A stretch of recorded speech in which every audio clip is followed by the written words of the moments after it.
ఆ బీజేపీ అనే పార్టీకి అసలు తెలంగాణ ఏర్పాటే ఇష్టం లేదు. తెలంగాణ ఏర్పాటు అవడమే ఇష్టం లేదు. అందుకే వాళ్ళ అగ్రనాయకత్వం అంతా కూడా ఏం మాట్లాడతారు? తల్లిని చంపినరు, పిల్లని బతికించారు అని ఒకలంటారు. ఇంకొకరు ఏమంటారు? నిన్ననే ఒక తలకాయ లేని ఎంపీ, మెడకాయ మీద తలకాయనే లేదు ఆయనకు, ఏమన్నాడు ఆ ఎంపీ? ఇండియా పాకిస్తాన్ విడదీసినట్టట, ఆంధ్ర తెలంగాణను విడదీసిరట.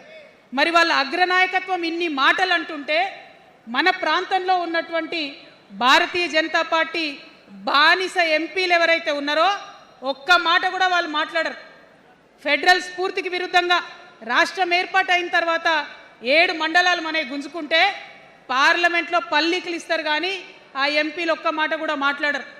మనకు 8 రూపాయలు ఇవ్వకపోతే ఆ ఎంపీలు ఒక్క మాట మాట్లాడరు. విభజన హామీలు ఇవ్వకపోతే ఆ బీజేపీ బానిస ఎంపీలు ఒక్క మాట కూడా మాట్లాడరు. అంతేకాకుండా సామాజిక న్యాయం అనేటటువంటి ఒక కాన్సెప్ట్కే బద్ద వ్యతిరేకి భారతీయ జనతా పార్టీ. అందుకే ఏం చేస్తున్నారు? మహిళా బిల్ అయితే మోసం 2 సార్లు పాస్ చేసిర్రు, దాన్ని మొత్తానికే పక్కన పెట్టేసిండ్రు. బీసీ బిల్లు ఇక్కడికి వెళ్ళి పంపిస్తే దాన్ని తొక్కిపెట్టిండ్రు. కులగణన వేస్తామన్నారు, దాన్ని తొక్కిపెట్టిండ్రు. అత్యంత పేదవాళ్లకు సమాజంలో 2 బుక్కల అన్నం పెట్టేటటువంటి ఉపాధి హామీ పథకం ఉంటే కూడా దాన్ని కూడా మొత్తానికి బంద్ చేసి పెట్టిండ్రు. అయినా కూడా ఈ బీజేపీ బానిస ఎంపీలు ఒక్క మాట కూడా మాట్లాడరు, కనీసం పెదవులు తెరవరు.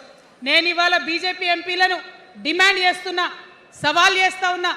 మీరు తెలంగాణ తల్లి బిడ్డలైతే కనీసం భద్రాచలం దగ్గర ఒక 5 గ్రామాలు ఉన్నాయా, ఆంధ్రాలకు పోయినాయి. అవి పోతే మన రాముడి గుడి మునిగిపోతుంది. పోలవరం నిండితే భద్రాచలం మొత్తం కూడా నీళ్ళు వచ్చేటటువంటి పరిస్థితి ఉన్నది. మీకేమన్నా సిగ్గు ఎగ్గు ఉంటే తెలంగాణ తల్లి బిడ్డలైతే 8 మంది బీజేపీ తెలంగాణ ఎంపీలను ఛాలెంజ్ చేసి అడుగుతా ఉన్నా, ఆ 5 గ్రామాలను మీరు వాపస్ తెలంగాణకు పట్టుకరండి.